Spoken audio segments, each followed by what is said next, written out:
Hey everyone, welcome back to App Mentor. In this video, I'm going to show you how you can get steroids in one's human. Now, there are a lot of ways through which you can get steroids in one's human, so I will show you a few. Firstly, you can search for weapon and armor crates which are scattered across the map. Key spots include East Blackfell Junction and Elkirk. Another way is to take on commissions from community center boards. So, completing multiple commissions can reward you with steroids.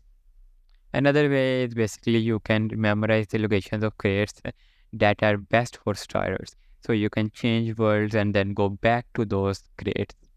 The more you familiarize yourself with these crates, the faster you can gather steroids.